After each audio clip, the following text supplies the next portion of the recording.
Hey everybody, Brian Raising coming at you live from over at the vet school.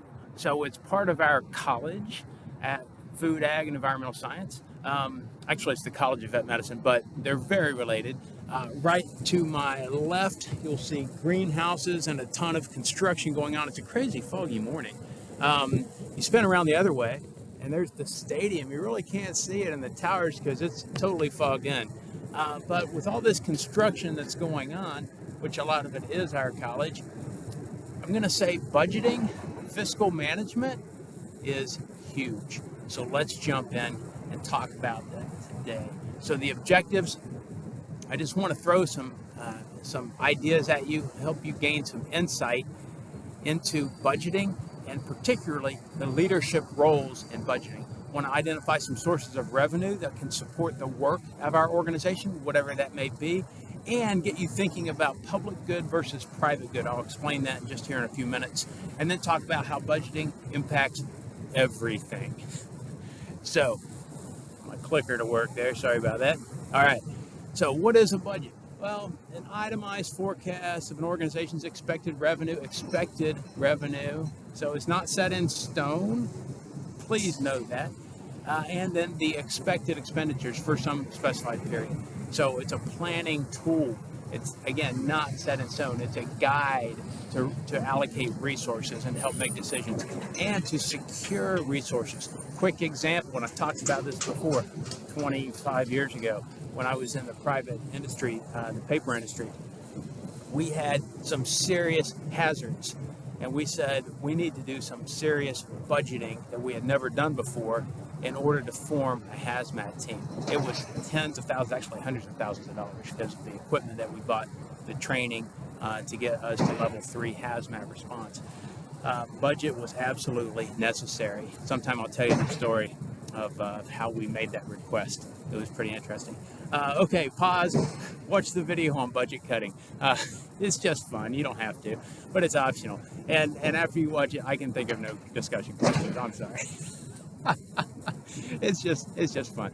The Office one though does have kind of an interesting point as he's trying to figure out, explain it to me like a 5th grader, explain it to me like a kindergartner. And so sometimes we really need to think about budgets in the most elemental ways so that we can understand what's going on and perhaps explain it to our bosses or our organization as a whole if we're the leader. My definition of a budget, it's what keeps your organization alive. And so here we are, this is 7, 8 years ago.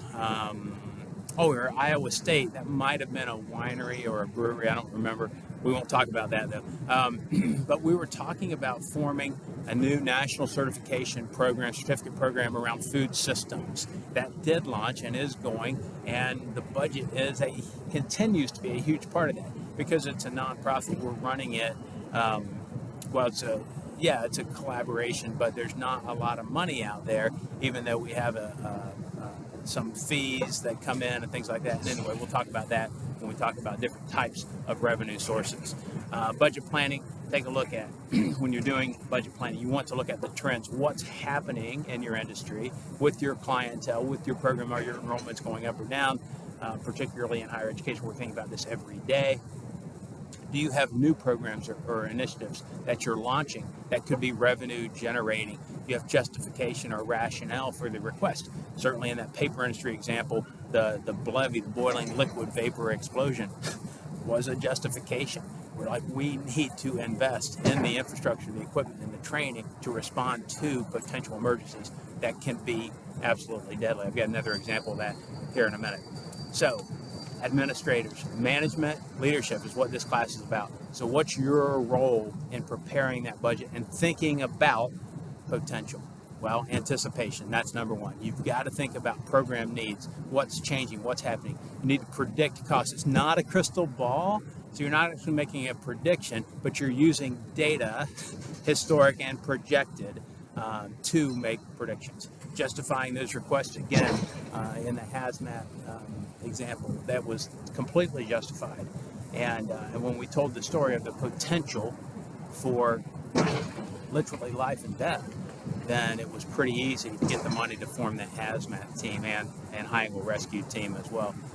The accounting for expenses and et cetera, knowing that process, understanding the priorities, all of that as your role as a leader or an administrator in budgeting.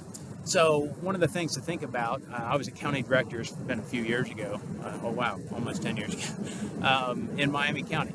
And so I was thinking about, well, we're going to do an 8-hour workshop. What's the actual cost of that? Well, you got some food, the room, you got to pay for a speaker, some supplies, $2,500. So I'm thinking cost recovery. I've got 100 people. I'll charge $25 a person, and boom, we're done, right? Yeah, maybe. But what about our time? That again, higher level leader, administrator, you've got to think about the prep time. 2 hours of prep for an hour of teaching. Actually, it's probably more like 4 hours of prep for me to teach for an hour.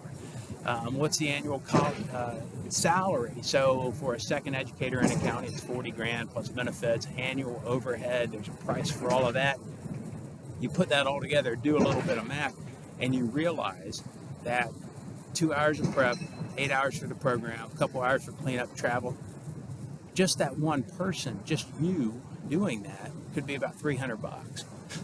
And so you've got to figure this into your cost of doing programs. And again, when we start talking about public good, private good here in just a second, you'll understand why that matters. Diversified funding, this is from Brody. I really like this idea. If we depend too much on a particular funding source, we've got to be careful, because we don't want to be sustained by a source. We want to diversify our funding.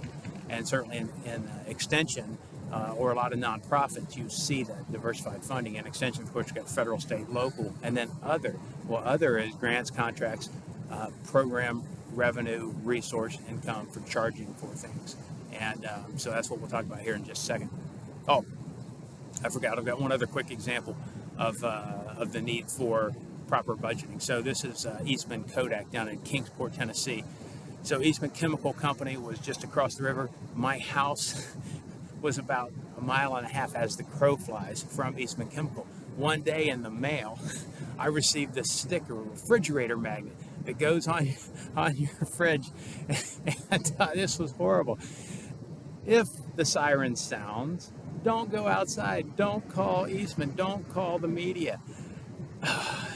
This is actually frightening to get this in the mail. But the idea here is, how do you budget for a disaster? How do you budget for eventualities or potential? You've got to think about these things. It's not as easy as buying copier paper and thinking about budgeting for things like that.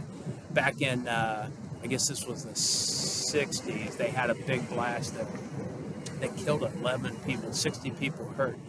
And so they did the right thing. They planned, they budgeted, they invested in safety systems, and they remained in business. The refrigerator magnets, I still have it, just because it really scared me when I got it. But I hoped that they were budgeting well to do the right thing, to be responsible. As a leader, you're going to be making those decisions and looking out for those eventualities or potential. So revenue sources, let's talk about that real quick and we'll wrap up. Federal, state, local, we talked about that with extension. A lot of times in nonprofit work, you may have that as well, versus in a for-profit or even a cooperative where you're selling a product or something like that. Tax assessments, levies, we now have extension that's funded by a lot of levies. A number of counties are doing that. Here's the private good, public good, and I'll talk about this. Who benefits when you're doing a user fee?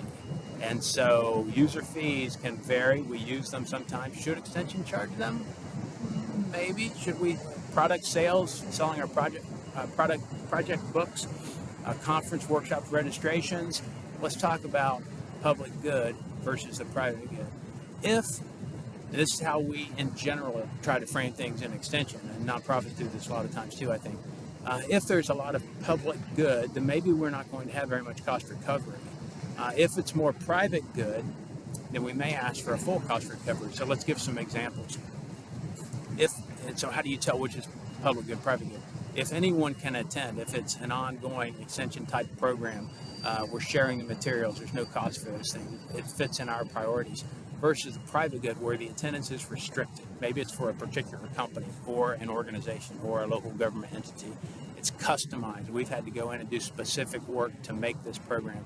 The materials are restricted to this group. or maybe we're offering a certificate or a credit, then we're moving really toward that private good, and where we want to go ahead and charge and get a full cost recovery for doing that kind of work.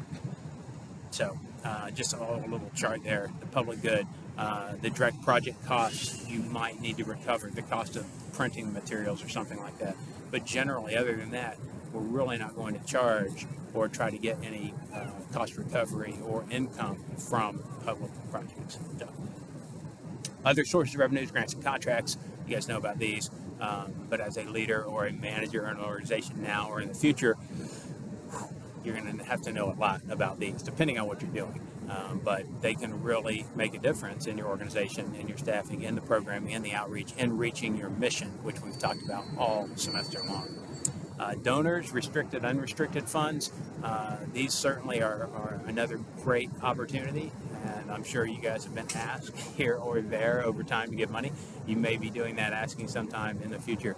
Bottom line, as a leader, budgeting is a critical thing that you've got to understand. I'm just hitting the surface here. Read, do other sources of identifying information.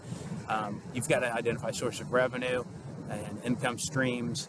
You've got to know the public versus private, so that you can really differentiate that and figure out how to charge if you need to, or do cost recovery, and then consider how budgeting impacts everything.